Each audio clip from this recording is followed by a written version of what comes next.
Colorado versus Montreal yesterday at the Bell Center for Monday Night Hockey. I thought that was one of the more fun games of the whole year so far. That place has unbelievable atmosphere basically any night the Habs are playing. I got to check out a game a few years back, and I'm not kidding you, I still think about how special the atmosphere was in that place. Let me know in the comments, where's the best place you've watched a hockey game? Doesn't have to be NHL, just hockey in general. And what's the #1 NHL spot on your bucket list that you want to watch a game? Mine has got to be Nashville. Obviously, when McKinnon rolls through Montreal, there's going to be some extra buzz, but it was actually his line mate who had a ton of eyes on him. Jonathan Drouin spent 6 seasons in Montreal, and maybe he never quite lived up to the expectations that were put upon him when he first got there, but that was really classy of the fans to give him a really nice standing ovation during his video tribute. If I was there, I personally wouldn't have booed him every time he touched the puck, but hey, it's not a big deal. He then had a hand in the first goal of the game as he redirected the Makar shot towards the net. It goes off Ross Colton's skate, and he gets not one but 2 whacks at it. If I'm Jake Allen on that one, I'm telling my guys protecting the house in front, you gotta help me out a bit more there. That assist was Drouin's 25th point in 42 games this year. Last year he had 29 points in 58. He's gotta be happy to be on McKinnon's team again. A few minutes later, the Habs are on the power play, and Nick Suzuki was a maestro on that left half wall tonight. We'll talk about it on the Caulfield goal too, but I like how he uses Caulfield down low to reset when he doesn't like his options instead of forcing a bad pass or shot. He gets the pass back from Caulfield, realizes Slavkovsky's sliding down from the right circle to the right post, and that passing lane's opened up like the Red Sea. Makar's taking away the pass down low to Caulfield, Taves and O'Connor are taking away the pass to Monahan top of the right circle, and Cogliano's taking away the ooh.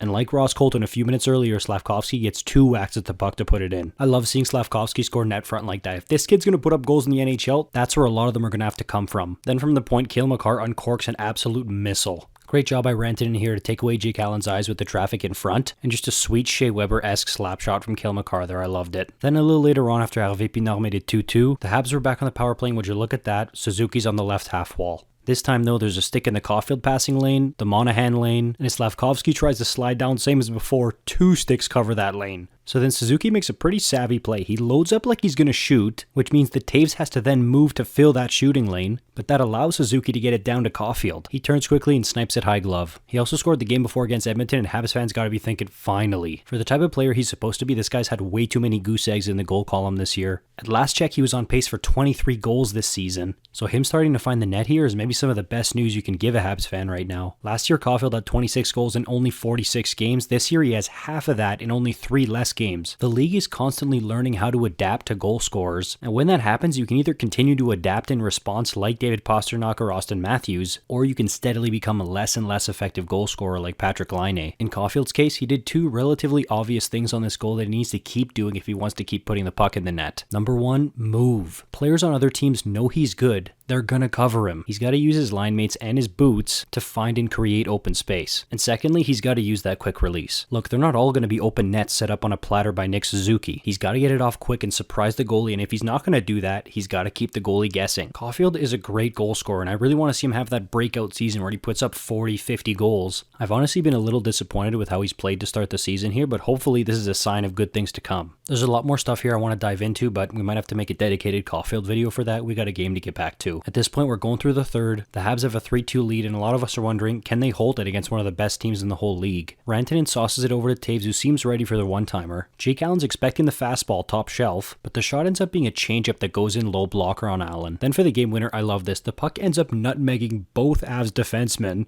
Armia spots it, dives, and elevates just enough to get the goal. Good for him, and I'm going to do this blind. Habs fans, let me know if I'm right or not. After Brendan Gallagher, is Yoel Armia the longest tenured Montreal Canadian right now?